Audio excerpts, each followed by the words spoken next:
একটি ব্যান্ডেজ, তারপর হাত কালো হয়ে যাওয়া, এরপর অস্ত্রোপচার করে হাত অপসারণ, আর শেষ পর্যন্ত মৃত্যু। চট্টগ্রামের সাজিনাস হাসপাতালের এনআইসিইউতে চিকিৎসাধীন এক নবজাতকের মৃত্যুর ঘটনায় হাসপাতালের পরিচালক সহ ৮ চিকিৎসকের বিরুদ্ধে আদালতে অভিযোগ দায়ের করেছেন একটি শিশুর মা। আমি বিবাদী আমাতুল মাকমুন। আমরা এই বাচ্চার ভুল চিকিৎসার জন্য আমি যাদেরকে মামলা করেছি তারা তারা মোট ৮ জন। ৮ জনের মধ্যে হচ্ছে একজন পরিচালক, সাথে 7 জন ডাক্তার: ডাক্তার আনোয়ার হোসেন, ডাক্তার ফয়সাল আহমেদ, ডাক্তার আদনান ওয়ালিদ, ডাক্তার মিনহাজুল ইহসান, ডাক্তার হাবিবুর রহমান, ডাক্তার ফজলে মারুফ, ডাক্তার মোহাম্মদ তামিম সাফায়েত চৌধুরী, হাসান মাহমুদ চৌধুরী, সাথে হচ্ছে আপনার সাজিনাস কর্তৃপক্ষ।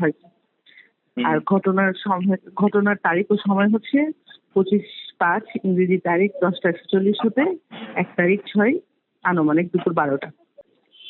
আমি মামলার মাধ্যমে চাচ্ছি, আমি যাদের নামে মামলা করেছি তাদের জন্য সুষ্ঠু একদম সঠিক শাস্তি হোক। আমি বিচারটা চাচ্ছি, আর কারোর বুক যেন খালি না হোক। আর আমি মা হিসেবে ওকে যে জন্ম দিয়েছি, এত কষ্ট করেছি, হ্যাঁ, এটা এভাবে যেন কারো বুক কোল খালি না হয়। গত 25শে মে জন্ম নেওয়া শিশুটিকে শ্বাসকষ্টের কারণে সাজিনাস হাসপাতালে এনআইসিইউতে ভর্তি করা হয়। পরিবারের দাবি, চিকিৎসাধীন অবস্থায় 30 মে শিশুটির বাম হাতে একটি ব্যান্ডেজ দেখতে পান তারা। এই বিষয়টি নিয়ে জানতে চাইলে চিকিৎসকরা বিষয়টিকে সাধারণ সমস্যা বলে আশ্বস্ত করেন, কিন্তু পরদিনই শিশুটির হাতের নিচের অংশ কালো হয়ে যায় এবং আঙ্গুলে পচন দেখা দেয় বলে অভিযোগ পরিবারের। পরবর্তীতে হাত অপসারণ করেও শিশুটিকে বাঁচানো সম্ভব হয়নি। এই ঘটনায় শিশুটির মা আমাতুল মাকনুন চট্টগ্রামের 3য় মেট্রোপলিটন ম্যাজিস্ট্রেট আদালতে অভিযোগ দায়ের করেন। অভিযোগে সাজিনাস হাসপাতালের পরিচালক সহ 7 চিকিৎসক এবং অজ্ঞাতনামা কয়েকজন নার্সকে অভিযুক্ত করা হয়েছে।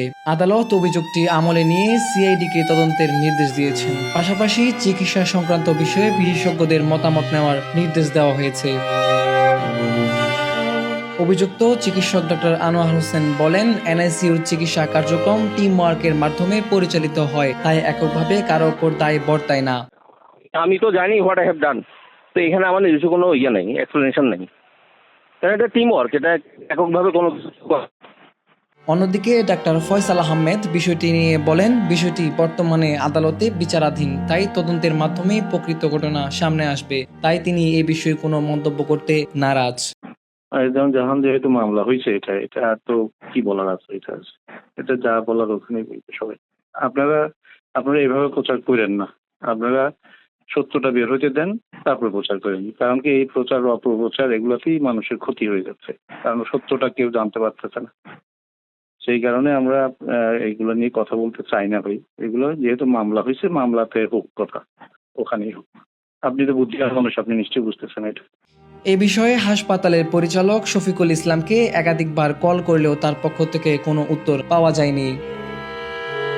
নবজাতকের মৃত্যুর ঘটনায় দায়ের হওয়া অভিযোগের সত্যতা এখন খতিয়ে দেখবে সিআইডি। তদন্ত শেষে বেরিয়ে আসবে চিকিৎসা অবহেলার অভিযোগের বাস্তবতা। আরাফাত হোসেন, চট্টগ্রাম সংবাদ প্রতিদিন।